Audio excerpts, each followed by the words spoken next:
पहला पाठ जकरिया का ग्रंथ 2 वचन 5 से 9 वचन 14 से 15।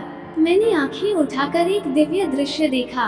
मैंने हाथ में नापने की डोरी लिए हुए एक मनुष्य को देखा और मैंने पूछा, आप कहाँ जा रहे हैं? उसने मुझे उत्तर दिया, मैं यरूशलेम को नापने और ये देखने जा रहा हूँ कि उसकी लंबाई और चौड़ाई कितनी होगी।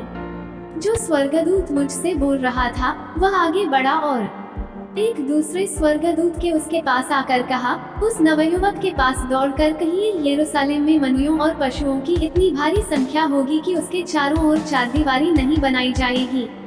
प्रभु ये कहता है, मैं स्वयं उसके चारों ओर आग की दीवार बनकर रहूंगा और अपनी महिमा के साथ उसके बीच में निवास करूंगा।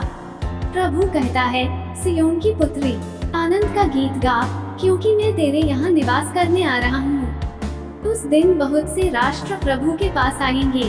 सुसमाचार संत लूकस 9 वचन 43 से 45। सब लोग ईसा के कार्यों को देखकर अचंभे में पड़ जाते थे, किंतु उन्होंने अपने शिष्यों से कहा, तुम लोग मेरे इस कथन को भली भांति स्मरण रखो, मानव पुत्र मनुष्यों के हवाले कर दिया जाएगा। परंतु ये बात उनकी समझ में नहीं आ सकी। इसका अर्थ उनसे छिपा रह गया और वे इसे नहीं समझ पाते थे।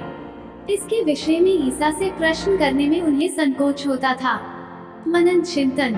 जिस व्यक्ति के पास शक्ति है लोगों के दुख और दर्द को दूर करने के लिए, उसी व्यक्ति को दुख उठाना पड़े, इस बात को हजम कर पाना या समझ पाना बहुत ही मुश्किल है।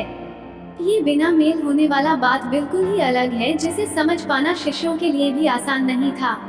इसी बात को शास्त्रियों और नेताओं के साथ महायाजक भी नहीं समझ पाए, इसलिए वे क्रूस में टंगे यीशु से कहते हैं, इसने दूसरों को बचाया किंतु ये अपने को नहीं बचा सकता। मत्ती 27। प्रभु यीशु का दुख भोगना उनके अपने लिए नहीं परंतु हम सब के लिए था, और इसी चीज को बहुत सारे संत एवं अच्छाई तथा पवित्र जीवन बिताने वाले करते हैं। वे अपने लिए नहीं परंतु दूसरों के लिए दुख सहते हैं। उदाहरण के तौर पर संत तेरेसा, संत अल्फोंसा इत्यादि। हम भी प्रभु यीशु के समान दूसरों के लिए आशीष का माध्यम बने। आमीन।